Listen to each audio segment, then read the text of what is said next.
Yo, what's going on, guys? Welcome back to the channel, man. It's your boy, and as you can see, we have the maintenance notice for the February update, or the first update of February anyways, and it is for Red Jericho, the freezing Jericho, but there is more, much more on the banner than we thought.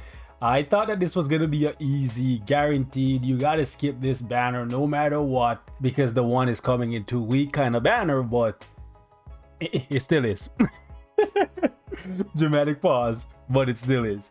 It still is a skip banner, but they actually spiced it up in a big way.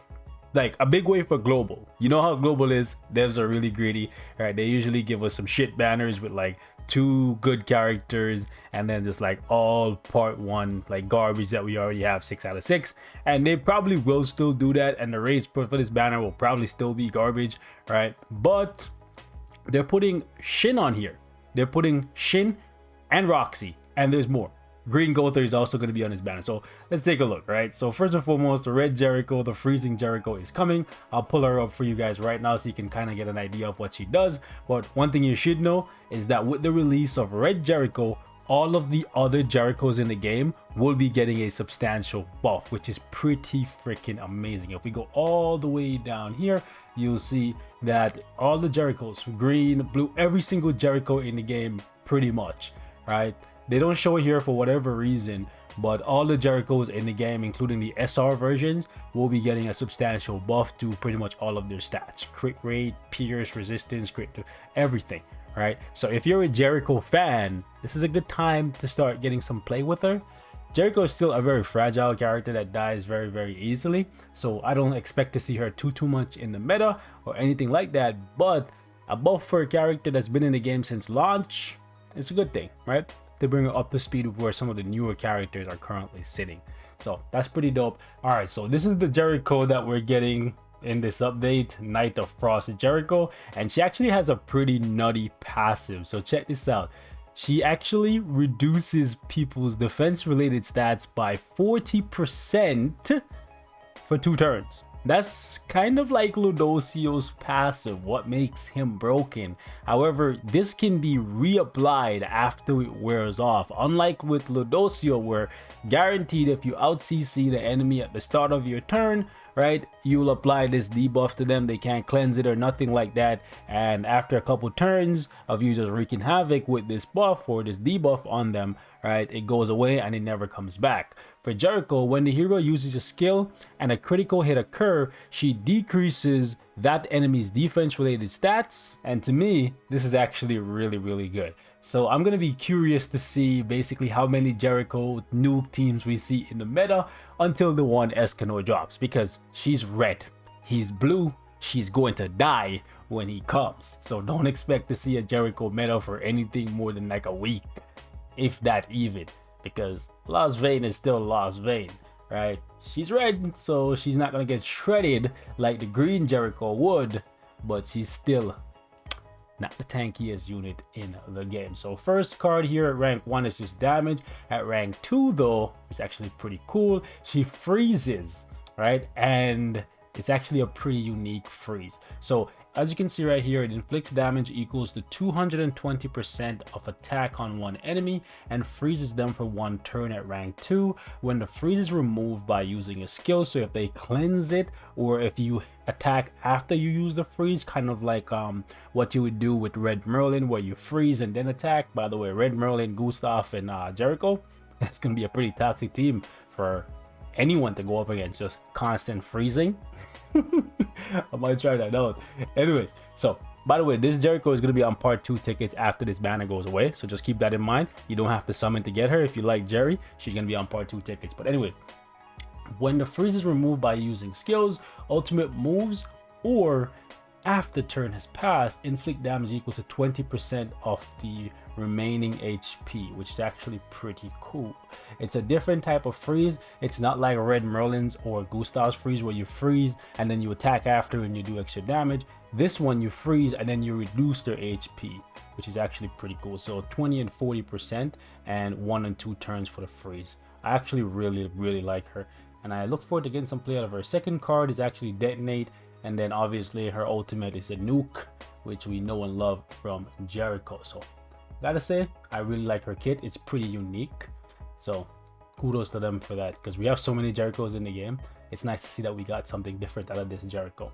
She's not a support type like the SR units, and her skill set kind of nice, not gonna lie. We're getting Red Fat King. He's not the best unit in the world, so I'm not even gonna go over him, to be honest. I might use him because we're getting him for free. All right, so Red Fat King, in my opinion, probably the best of all the Fat Kings. He has the highest CC in the game for all the kings, and I believe his CC is up there with some of the festival units. It's actually pretty nuts, but CC isn't everything, but CC does give you a big advantage when you go into fights.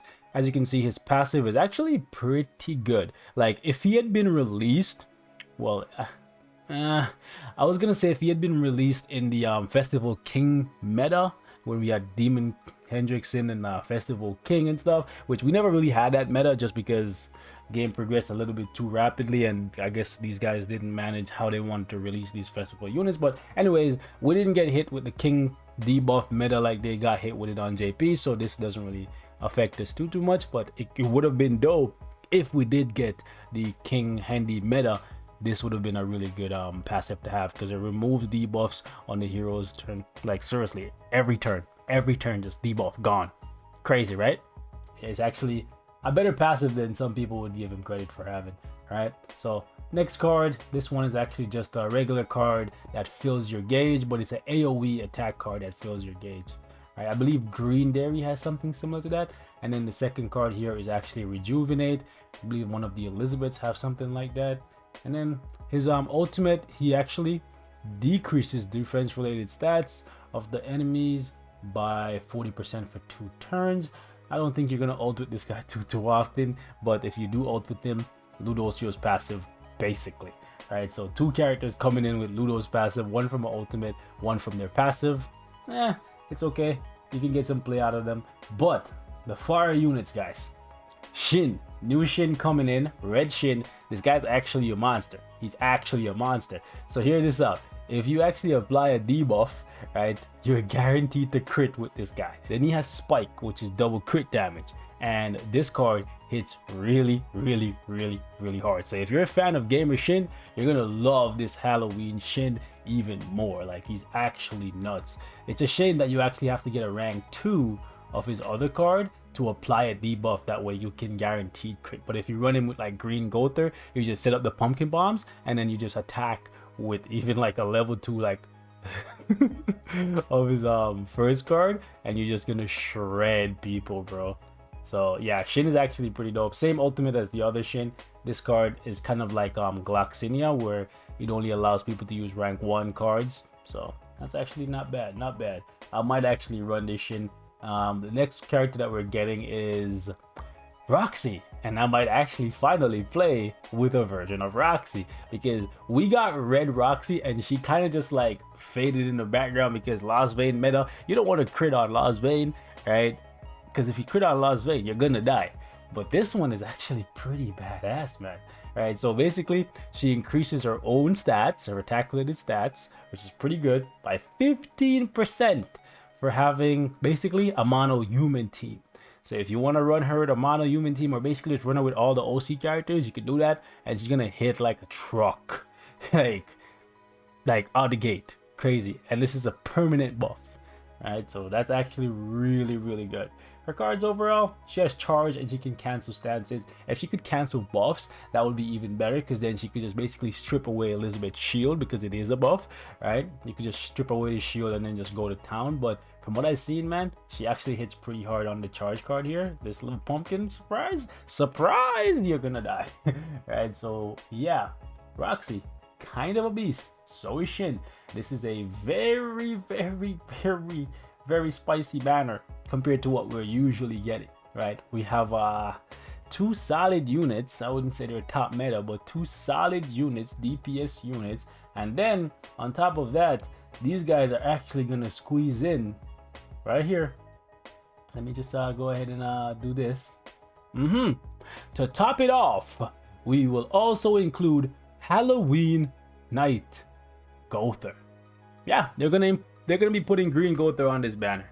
this banner, they're basically trying to set it up. So even though this is supposed to be a skip week, or these 2 weeks is supposed to be a skip week, because next week there's not going to be a banner. Hopefully there's still an update, like maybe some content, a new tower, something, right? Hopefully.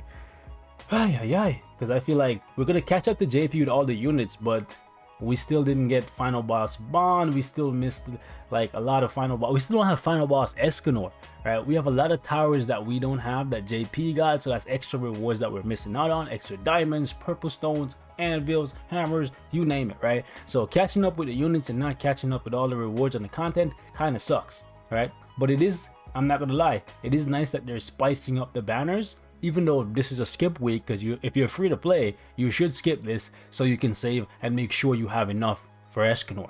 Alright, this banner is a bait banner, but it's a very good bait banner. It's like, for example, you're setting trap for a bear, right? You're setting a trap for a bear, and instead of putting, I don't know, like scraps, you put like a giant freaking bottle of honey or whatever. Now, Winnie the Pooh, right? Anyways, man, so yeah, it's a good bait banner. Will I summon? I don't know, I might think about it. 1/6 for everybody here and maybe a copy of Gother. I'll be happy with that still. But basically, yeah, they're gonna give away this fat boy here for free, and then we're gonna have what is this? Charge Hawk event, Scrap Master Hawk, just salvage up and super success, enhance. Yeah, honestly, that's it. Just bundle and then Akumu's coming back. Yikes, bruh. Kinda sucks. I was hoping that we'd get a new like event, something to get some rewards, but it's a banner week. Hopefully next week it's a content week. But yeah, that's gonna be it for the video, man. Let me know what you guys think of this banner. It's gonna be a step up banner. Only thing that's guaranteed is Jericho, but just keep in mind Jerry is gonna be on part 2 tickets. If you're summoning to get Jericho, you shouldn't do that. These two, we don't know when they're gonna come back, but moving forward, they might put the Halloween characters, Roxy, Shin, and Gother, in future banners to spice them up, because people have been complaining lately that the banners in global are just designed to rip you off, and it's true. So catch you guys in the next one. Leave me your thoughts. I'm gone.